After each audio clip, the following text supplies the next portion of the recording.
जंग शुरू हो चुकी। अब जंग के फेजेस चल रहे हैं, कभी पहला फेज, कभी दूसरा फेज और कभी तीसरा फेज। जो लोग ये बात समझते हैं और जो लोग इस बात को समझने से कासिर हैं कि जनाबे वाला इस वक्त जंग नहीं हो रही है, वो अपनी खाम ख्याली में है।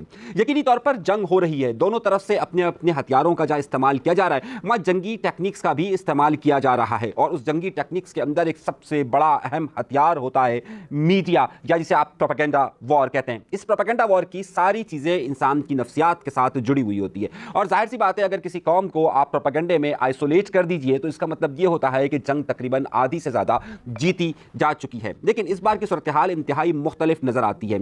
8 और 9 मई के दरमियानी शब में इंडियन मीडिया ने सिर्फ एक व्हाट्सएप मैसेज के बाद जो काम शुरू किया, उसने पूरी दुनिया के अंदर यह राज फाश कर दिया कि किस तरीके से प्लांटेड मीडिया झूठी खबरें फैलाता है। जिस वक्त ये खबरें आना शुरू हुई, इंडिया के किसी भी टीवी चैनल को आप उठा के देख लीजिए, चाहे उसमें जी टीवी हो, चाहे रिपब्लिक टीवी हो, चाहे फिर उनका मीडिया 18 हो, या कोई और भी चैनल हो, उन तमाम टीवी चैनल्स को अगर आप गौर से देखते हैं, न्यूज़ चैनल्स को, तो कोई वहां पर यह बता रहा था कि कराची शहर के अंदर एयरपोर्ट को तबाह कर दिया गया है, तबाह बर्बाद हो चुका है। कोई ये कहता था कि कराची पोर्ट पर अटैक हुआ है, और फिर कुछ ये लोग ये कह रहे थे कि लाहौर के अंदर इंडिया की फौज घुस चुकी है। कुछ लोग कह रहे थे कि कोयटा के अंदर BLA का कब्जा हो चुका है, और कोई ये कह रहा था कि जनाब वाला इस वक्त जम्मू और कश्मीर से फौज पाकिस्तान के यानी कि आज़ाद कश्मीर के अंदर दाखिल हुई है और उसके अंदर सब कुछ कंट्रोल कर लिया गया है और इस वक्त पूरी पाकिस्तान की आबादी खत्म हो चुकी है।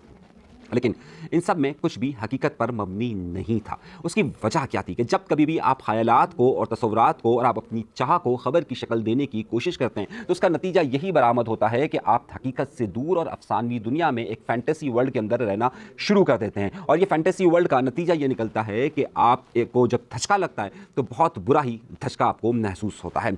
अब मैं सारी गुफ्तगू क्यों कर रहा हूँ, किस लिए कर रहा हूँ, इन सबको बात को समझिएगा। इंडिया ने चनाब का पानी बंद किया, और चनाब का पानी बंद करके वो ये समझते थे कि जैसे उनकी बहुत बड़ी जीत हो गई। लेकिन हकीकत यह थी कि चनाब का वो पानी ज्यादा देर रोक नहीं सकते थे। आज जब मैं आपसे गुफ्तगू कर रहा हूं, 9 तारीख है, और आज चनाब का पानी उन्हें खोलना पड़ गया है, क्योंकि वो उसे ज्यादा वक्त के लिए रोक ही नहीं सकते थे। बिल्कुल इसी तरीके से खबर भी, चाहे आप जितनी झूठी फैला दीजिए, उसके सच के होने का सबूत जल्द अज जल्द मिल ही जाता है। और सच को वो कहा जाता है ना कि हक आने के लिए और बातिल मिटने के लिए होता है, तो यकीनी तौर पर यहां पर भी बातिल को मिटना ही होता है। आइए अब दूसरी खबरों की तरफ। इंडिया की जो प्रेस ब्रीफिंग आ रही है, जो उनके आर्मी पर्सनल्स और उनके सेक्रेटरी वहां पर ब्रीफिंग दे रहे हैं, वो इस बात को बार बार कुछ चीज़ों को प्रोपोगेट कर रहे हैं। मिसाल के तौर पर सबसे पहले जब उनसे ये बात पूछी गई कि पाकिस्तान के अंदर जो धमाका, पाकिस्तान ने ये दावा किया है कि उन्होंने आपके राफेल तैयारी के अलावा दीगर तैयारों को नुकसान पहुंचाया, तो आपको मालूम है कि उनका कोई भी प्रेस या मीडिया इस बात की तरदीद नहीं कर रहा, बल्कि कह ये रहा है कि वक्त आने पर बताया जाएगा। वो वक्त आने पर बताने की वजह इसलिए कह रहे हैं क्योंकि किसी भी फौज के एक रात के अंदर 6 जहाज़ों के गिरने का मतलब उसकी वाज़ेह शिकस्त होता है, और ये वाकई में उनकी वाज़ेह शिकस्त थी, और वो अपने लोगों को वो शिकस्त नहीं बताना चाहते। जब उनसे ये बात कही गई कि जनाब पहलगाम के हवाले से आपके पास शवाहिद क्या मौजूद हैं, तो बाकायदा ब्रीफिंग के अंदर वो ये कहते हैं कि जनाब पहलगाम के अंदर हमारे पास शवाहिद ये मौजूद हैं। ये वाकया 22 तारीख को पेश आया, और 16 तारीख को पाकिस्तान के चीफ ऑफ आर्मी स्टाफ ने एक खिताब किया था।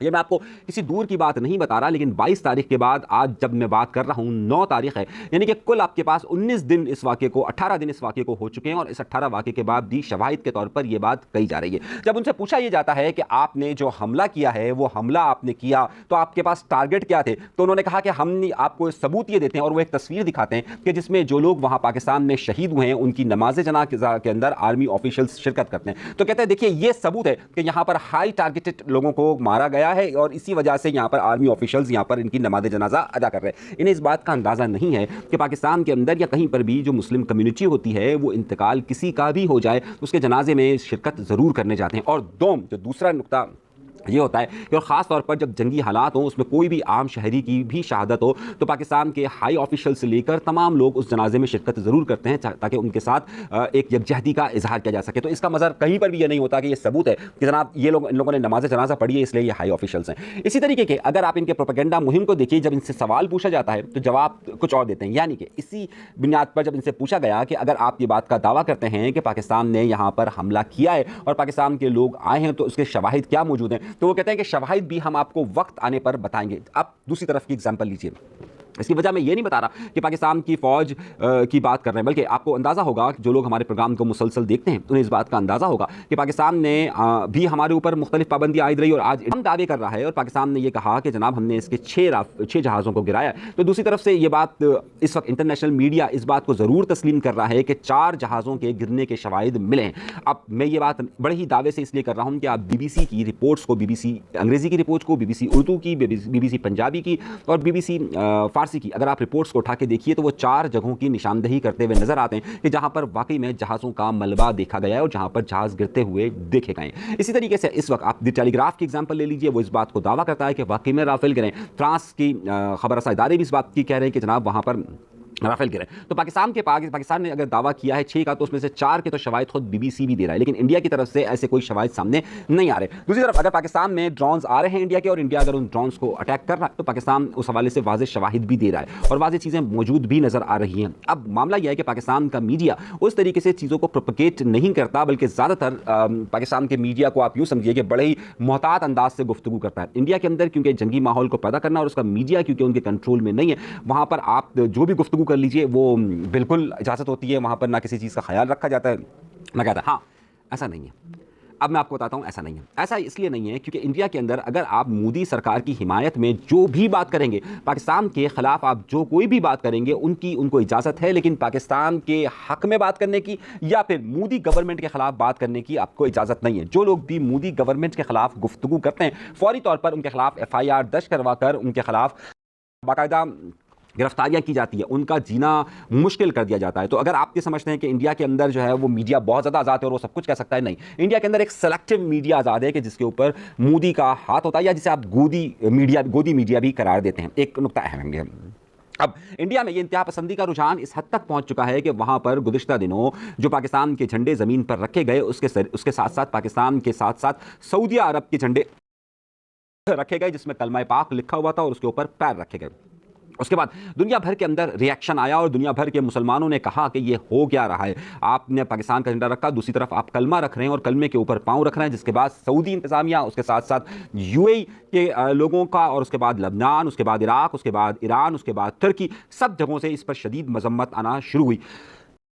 क्या मुसलमानों की तौहीन कर रहे हैं, बात यहाँ तक नहीं रही है मुसलमानों की तौहीन कर रहे हैं। उसके बाद टर्की का जो जवाब आया वो भी बड़ा सख्त लफ्ज़ों में था। उसके बाद इंडिया का मीडिया ये कहने लगा कि हमने एक एटमी पावर है और हम टर्की को तहस नहस और नहस तो नाबूद कर सकते हैं। यही गुफ्तगू पिछले दिनों उन्होंने ईरान के मुताल्लिक कही थी और यही पिछले दिनों गुफ्तगू उन्होंने सऊदी अरब के मुताल्लिक भी कही थी। इंडिया का मीडिया इस हद तक आगे बढ़ता जा रहा है कि अब वो पाकिस्तान के साथ साथ मुसलमानों को भी निशाना बना रहा है और वहाँ के लोग भी इस तासुर को ज़्यादा से ज़्यादा हवा दे रहे हैं।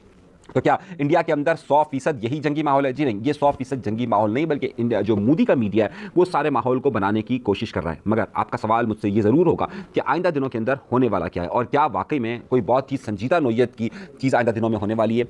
मैं आपको कुछ चीज़ों के इशारे देता हूँ, आपकी बात समझाएगा। कल जिस तरह इंडियन मीडिया ने शोर मचाया कि पाकिस्तान ने अटैक किया, दर हकीकत पाकिस्तान ने अटैक नहीं किया है, मगर हमारी इतलात ये हैं कि पाकिस्तान जवाबी कार्रवाई ज़रूर करेगा और एक भरपूर जवाब देगा। अगले चंद दिनों के अंदर मुतवक्की है कि पाकिस्तान की तरफ से जवाब ज़रूर दिया जाएगा, जिसका इजहार वज़ीर दिफा भी कर चुके हैं, जिसका इजहार वज़ारत दाखिला भी कर चुकी है और ये बात बार बार कही जा रही है। और ख़ुद पाकिस्तान के फ़ौज के तर्जुमान DGI SPR ने कहा है कि जब हम हमला करेंगे तो उसे मीडिया को बताने की ज़रूरत नहीं पड़ेगी, बल्कि दुनिया सुन लेगी। तो इससे बात वाज़ेह तौर पर यह कि इस बयान के बाद इंडिया के अंदर इस खौफ का आलम मौजूद है कि आइंदा दिनों के अंदर कुछ भी हो सकता है। अब इसी की एक कड़ी और भी आप ले लीजिए, IPL को इन्होंने मुलतवी कर दिया, पोस्टपोन कर दिया और IPL के लिए जहाँ उनकी बहुत बड़ी इन्वेस्टमेंट थी, अगर उन्हें इस बात का खदशा नहीं होता तो वो IPL को पोस्टपोन नहीं करते। अब सवाल ये होता है कि पाकिस्तान ने भी तो PSL को पोस्टपोन किया। देखिए, पाकिस्तान का PSL का पोस्टपोन हमेशा से एक मुश्किल वक्त रहा है। पाकिस्तान के अंदर दहशतगर्दी के मामला रहे, पाकिस्तान का PSL उस स्केल पर नहीं है जिस स्केल पर IPL को तस्वुर किया जाता है। और अब IPL की ख़त्म होना उनके लिए एक बड़ा सवाल है। हमारे यहाँ तो PSL हम पहले भी दुबई के अंदर कर चुके हैं, लेकिन यहाँ पर इनके लिए IPL को शिफ्ट करना बहुत मुश्किल है। और अब IPL के लिए इन्होंने दुबई में रब्ता किया था, लेकिन दुबई की इंतज़ामिया ने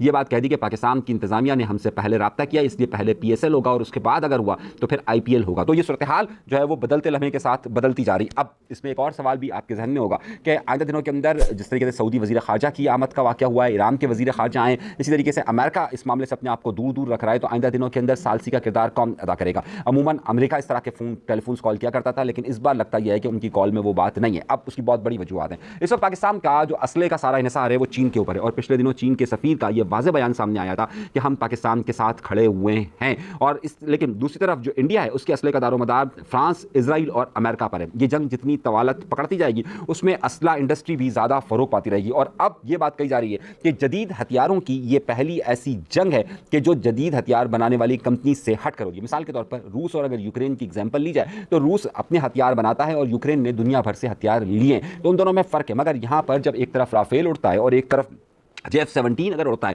और यहाँ पर अगर मिसालें दी जाती हैं तो फिर इस बात को देखा जाता है कि ये टेक्नोलॉजी का क्या खेल होता है। मैं आपको एक छोटी सी मिसाल देता हूँ। आपने ये बात ज़रूर सुनी कि पाकिस्तान के JF-17 ने इंडिया के राफेल तैयारों को गिराया, लेकिन कैसे गिराया ये भी एक बात समझने की ज़रूरत है। अगर आप इनकी अगर आप रीडिंग्स को देखें और अगर आप इनके चीज़ों को देखें तो मैं आपको एक छोटी सी चीज़ समझाना चाहता हूँ, और वो ये है कि जब राफेल उड़ता है तो राफेल की जो रेंज है वो तकरीबन 200 किलोमीटर के होती है, और इसी तरीके से JF-17 भी अगर उड़ता है तो उसकी रेंज 200 किलोमीटर के अंदर होती है, यानी कि वो उसका रडार जो रीडिंग्स हैं वो 200 किलोमीटर के पास से देख सकता है। लेकिन पिछले दिनों चाइना ने पाकिस्तान को एक ऐसी टेक्नोलॉजी फराहम की है और पाकिस्तान की एयरफोर्स ने इस हद तक आगे आई है कि अब मैं आपको इस वीडियो के जरिए भी ये बात बता सकता हूं कि अब ये टेक्नोलॉजी पाकिस्तान की जो जहाज जब उड़ते हैं तो उनका जो रडार सिस्टम है वो तकरीबन 400 किलोमीटर तक जाता है। अब 400 किलोमीटर का मतलब ये हुआ कि उसकी रेंज के अंदर अंदर राफेल आ गया, यानी कि राफेल की अपनी रेंज 200 किलोमीटर 140-150 किलोमीटर है, पाकिस्तान की भी 150 किलोमीटर थी, लेकिन पाकिस्तान के पास जो उन्होंने रडार सिस्टम हासिल किया है वो इस रेंज का है कि पाकिस्तान के जहाज में मौजूद बैठकर उसकी रेंज तकरीबन 450 किलोमीटर हो जाती है। इस बुनियाद पर जो राफेल और जो पाकिस्तान के तैयारे हैं, पाकिस्तान के तैयारों की रेंज में तो राफेल आ गया, लेकिन राफेल की रेंज में पाकिस्तान का तैयारा नहीं आया जिसे वो देख नहीं सका और पाकिस्तान ने उस पर एक कामयाब अटैक किया।